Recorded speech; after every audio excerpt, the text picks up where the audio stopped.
Hey all, and welcome back to the Hellfire Comms coverage of the Spyro Reignited Trilogy. Don't look at me like that, Spyro. I'm starting, I'm getting to it.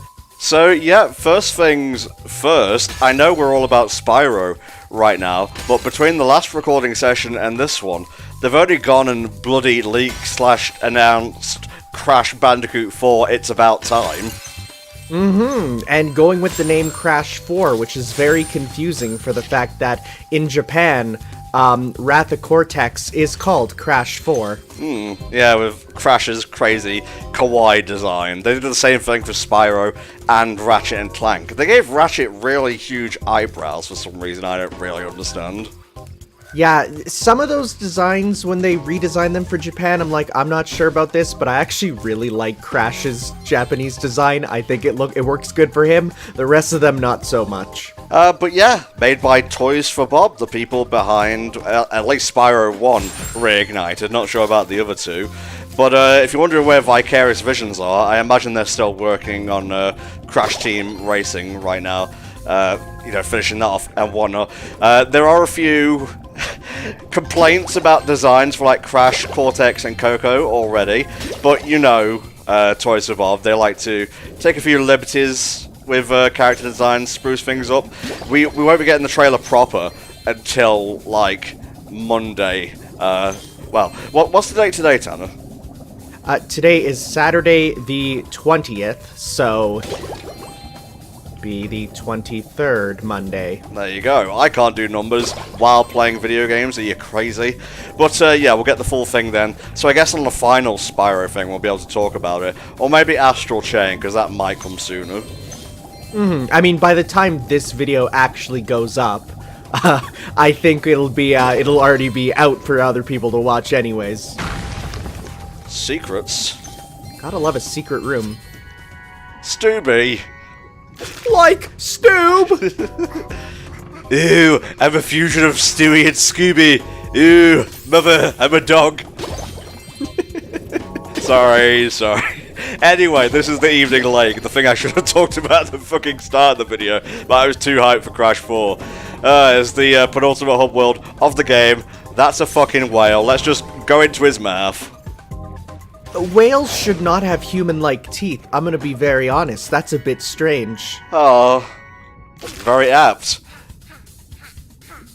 I don't recall anywhere in the Bible saying Jonah could do like handstands and whatnot, though.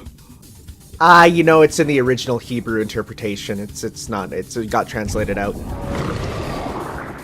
So here's a fun fact. In the original Spyro 3, you could never go back into the whale's mouth once you got the egg, but now, if you so choose, you can go back in. You just feel like a bit of vor, on a Sunday afternoon. Boom. There you go. When Sunday Vor Hour comes, it's like, alright, get in the whale. Good old Fireworks Factory. We'll get to that. That's one of the most popular levels in Spyro 3, I'd say. Popular or infamous? No, actually popular. People love it. Okay. Because I've heard about one of the missions that for the remake here got quite a bit more tricky. So we'll get to that one when we get to that one. Well, thank you, Sanzaru. Appreciate it, mate. So yeah, gaming news has been pretty hype recently. I'm not gonna lie. Like, we weren't getting any E3 this year, but it seems we got the goods anyway. Have we talked about Pokemon Snap 2, for lack of a better name? New Pokemon Snap on a con before?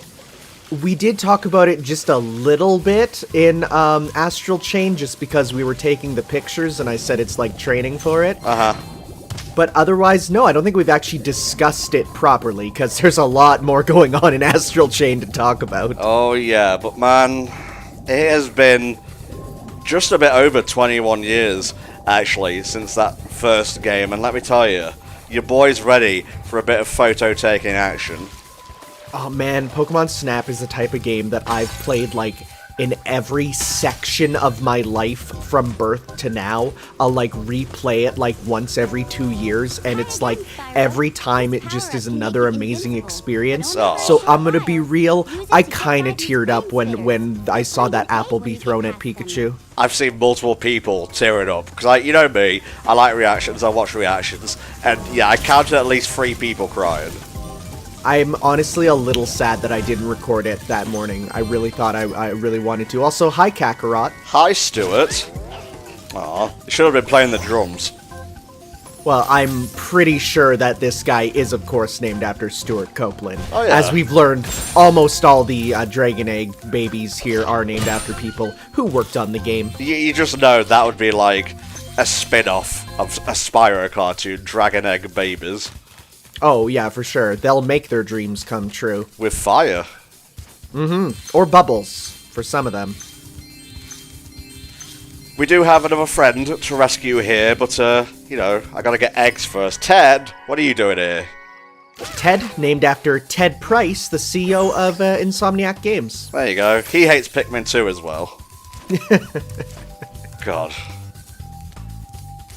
Anyway, to shift gears in a very non-awkward manner, what do you think of the evening lake, mate? Well, already, like, I'm loving this aesthetic because, like, literally last night it was like, you know, because we're at the solstice here, so we're getting to, you know, the time, the days being long, and it was like 8 p.m. and I was just chilling out on you know, outside on sitting down on a little couch, and I'm just like, man, the evening is so nice, and there was a lake behind me, so I'm like, I'm there for this aesthetic right now. Yeah, I agree.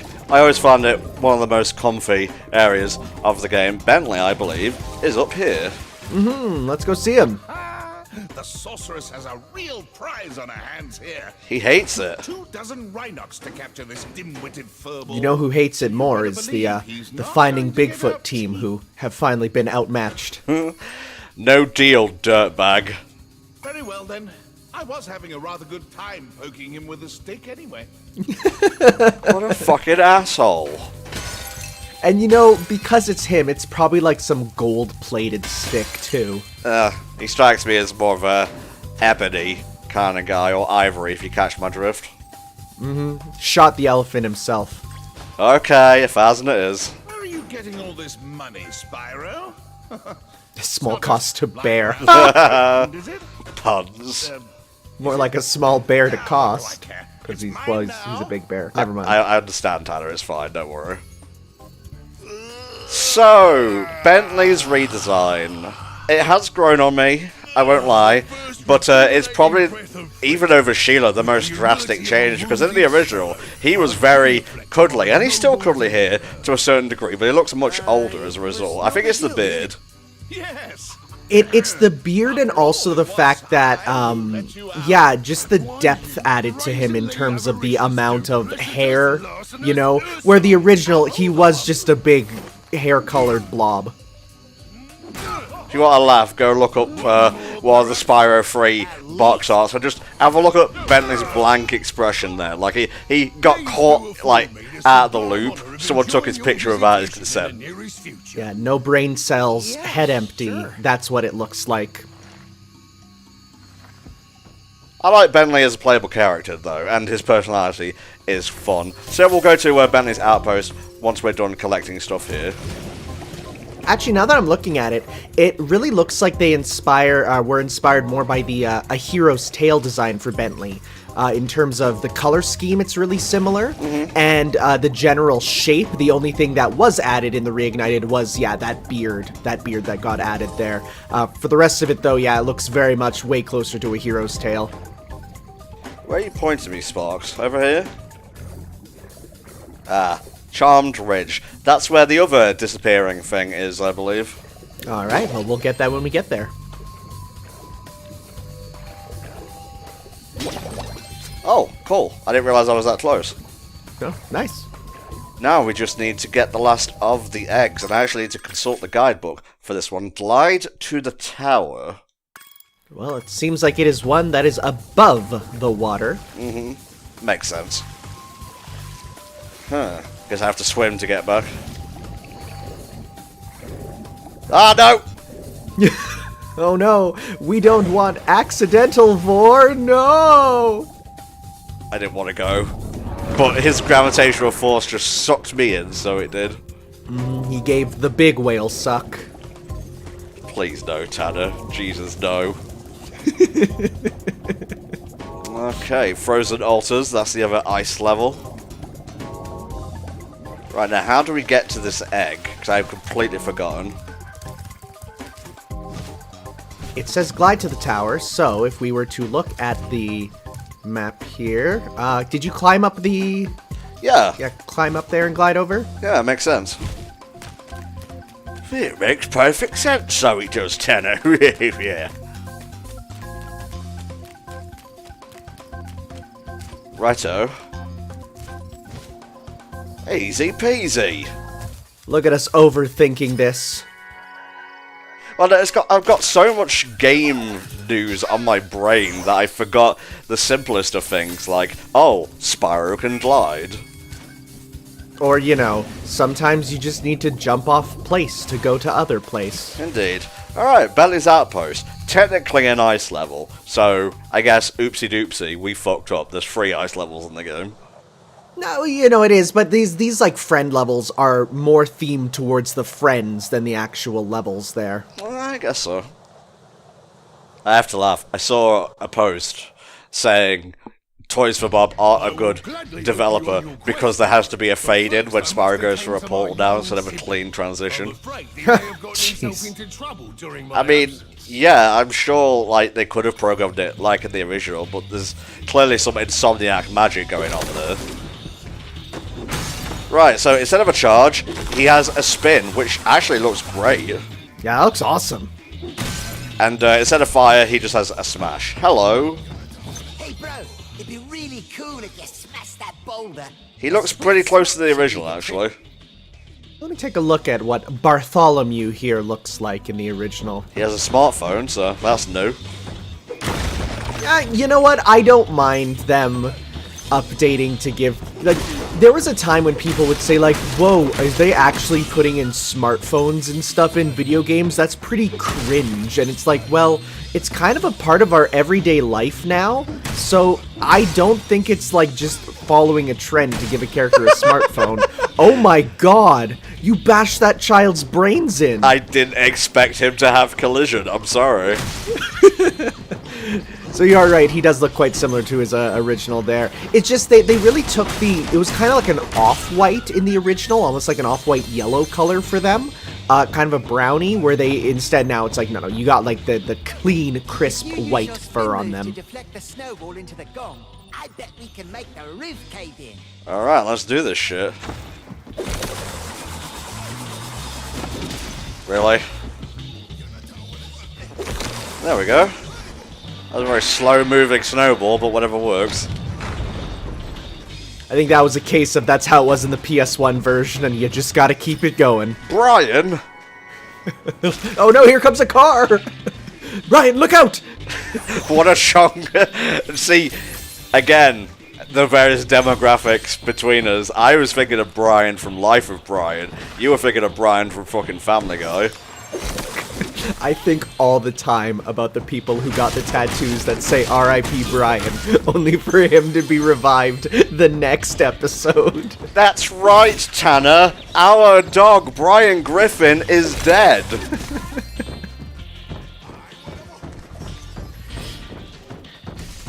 Alright, come on.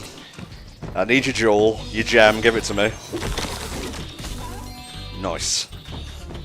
This is a fun level. It's just a really simple one, really. But it's got a nice sense of progression because you're like working through the outpost to get to the end. It's always fun to see totem poles in games, just because, you know, a bit of Canadian culture there. Canadian? Yeah, totem poles are mostly from the northern tribes of British Columbia. Huh. I thought it was a Native American thing, mostly. Well, that's what I mean by let's be real. There's only one true Canadian, and that is, of course, a native Canadian. True, true. I learned so much when you're with me on these playthroughs, mate. It's because I am learned. You're a teaching guy. Teachertron.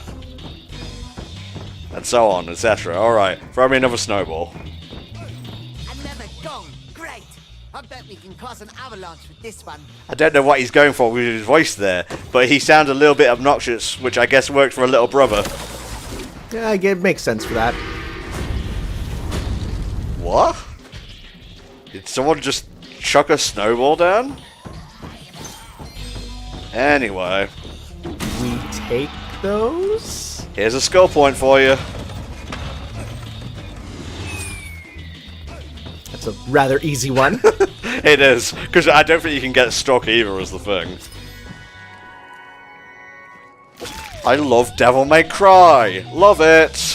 See, and I was just gonna say, oh, I sure hope he doesn't bite our finger. Oh, again, you know. I would have also accepted Charlie Chalk. I no idea who that is. So, Bentley here is actually voiced by Dave B. Mitchell, who is the new voice of Knuckles from Team Sonic Racing and Mario and Sonic at the Tokyo Olympics. Huh, I didn't even realize they changed Knuckles again. Well, remember there was a bit of a controversy when Team Sonic Racing was coming out, and everyone's like, why does Knuckles sound so wrong? What have they done? And it's because they did replace him from, I think he was the guy who plays Thor in all the media. I always forget his name before, but he's no longer on it because, again, he got too popular. Not sure how to feel about that. Oh well, gotta make ourselves a bridge over here. Yeah, it's just a fun level, it's not hard in the slightest. There's a trickier thing with Bentley that we gotta go back to a previous world to do after we finish this level, I can tell you that much.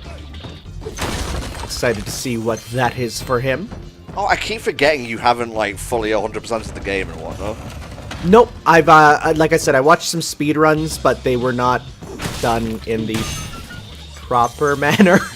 So, because of that, it's like, I'm looking at this, I'm like, oh yeah, you didn't just jump once with Bentley and fly to the end of the level. There we go. Thanks, bro. Here's a little something for your rock collection. Eric. Eric Sparrow! Feeny! Feeny! Again, it's crazy, honestly. So I think there's a new change in this Reignited. If you hit the door, there's some sounds apparently they added to well you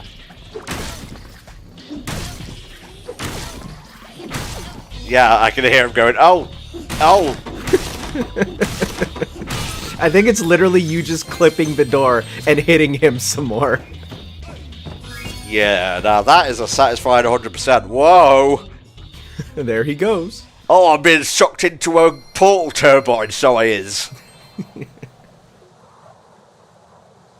Just a very comfy series of levels here. There are a few tricky missions from what I recall, but I feel like Evening Lake has a better selection of levels to Midday Gardens, which doesn't even have a bad selection of levels. Like I said, I prefer the worlds in 3 to 2 by a fairly wide margin. Yeah, I could see that. But do you agree? I honestly haven't played it enough myself to form an opinion, so I'll just say that the one I grew up with, Spyro 2, is the only Spyro game worth playing. Fair enough, mate. I respect that hustle. I appreciate that hustle. Midday Gardens. You know what? Let's pop into Spike's arena, see how he's doing. Oh, he's still dead? Good, moving on. No, I think if you do go back, he is mysteriously revived. Ooh, in case you want to do a really nerfed boss fight again. Ooh. Fun fact about Bentley there, in the demo versions, he was actually called Bentley the Strongman. Yeah, they must have changed him to a Yeti because they thought maybe having a weird flesh-colored blob guy was weird. Let's make him a Yeti. Well, I mean, he sticks out like a sore thumb considering the rest of them are like animals and whatnot.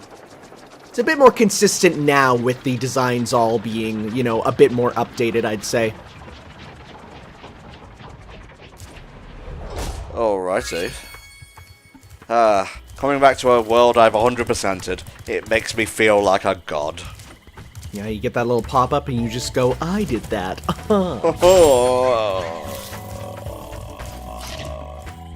Another fucking Family Guy reference. Hitting out the park today, so we are. Alright. Ah, yes, Bamboo Terrace. Whoa! Oh, faded out. Bad game design. Can't get it to run 100% smooth 100% of the time. Bad developers. Yep. It's not like consoles have, evolved so that they're actually way harder to program for as time goes on, to a point where you can't even make games without labeling them as indie if they're not done by AAA studios. So yeah, bad game design. I'm not, being an apologist for any of the technical issues, by the way. I've criticised it myself, but some of the, reasoning is fucking garbo tier. People on the internet having garbage opinions about stuff? Who could have thought? Who could have thought? Get out of here, silly yak. I've got a date with another Yeti, also Bentley. Ooh, we're going on a special date. We're third wheeling. Or wait, are we going with Sparks? Ah, a fine day for a bit of a walk. I was just heading to the top of my favourite hill. I don't have a favourite hill. I feel very uncultured next to Bentley. Yeah, shoutouts to people who can look at a hill and say, yep, that's my favorite hill. Some Rhinox run up to the top of that hill with an egg. Alright. That's a good enough conceit for me to go and smash things. Destroy it all. Thankfully, our club seems to be made out of perma-ice, so it doesn't melt. No. Get out of here with your bullshit. You're trying to whack us with an umbrella? Ha! Who needs that? We got a club. So yeah, I'm liking this Bentley more that I get to grips with him. I just kind of miss his old cuddly design. I could see that. I also, from what I remember playing as him, I think the camera was a bit different. This is kind of like him off to an angle a bit, whereas the original, I think he was just right in the middle of the screen. And I kind of like this more. It makes it helps convey his size more. He's a big chungus, and he should be big at all times. That nearly gave me a heart attack. It was, whoa, jump scared. What is this, Five Nights at Freddy's? Oh, don't. Next thing you know, someone will mod this Bentley into Five Nights.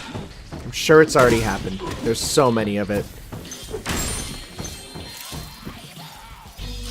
Oh, this is one of my favourite level tropes where you have to ascend up a mountain or a structure. Ow. A bouncing shot. That was pretty wild for something made of stone to bounce. They're getting a bit tricky now, so they are. Gotta be careful. All 70 of my senses must be heightened. You don't want to lose your 35 lives. Shut up, you. I may have listed, oh, I can't jump. Yeah, Bentley can't jump worth a shit. That's why he's the strong man. Anyway, I may have listed some of my senses like 5 times by mistake. That's alright. They're just that heightened that you need to say them twice. Oh, I gotta pick these up by myself, so I do. Jesus. Sure nice if there was a rabbit around here to smash into smithereens. Oh, we'll grab it, don't worry. Why no? Oh, that brings them back. I didn't even realize that. I mean, it's a butterfly, so why wouldn't it? I guess. Thank you, beloved depth perception. Come on, what else you got? Oh, God! Oh, smart. You did a deflection. It's like a quarter circle back hard punch. Sorry, I didn't even realize you could walk while squashed. I wasn't expecting that animation.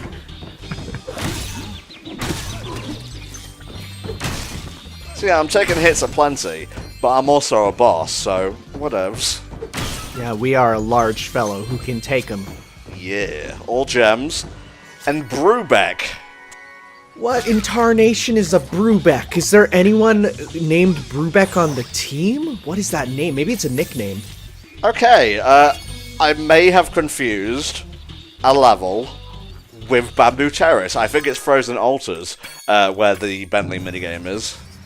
Yeah, I guess so. Okay, so Brubeck is another one of the dragons named after a jazz player. David Warren Brubeck was an American jazz pianist and composer.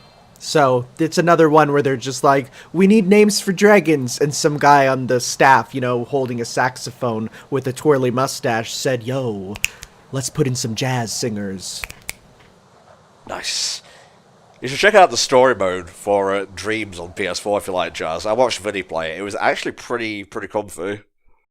Jazz is always something nice to put on. One of my favorite things is when Capcom says, you know what, let's just make a jazz version of our game soundtrack, and they'll just put it out. They've done that for like 6 or 7 games, where it's like, you want to do Monster Hunter the Jazz, or Ace Attorney the Jazz? We got you. It's like, sure, awesome, I'm in. Oh, why not, fam? Why not? A perfect 4K.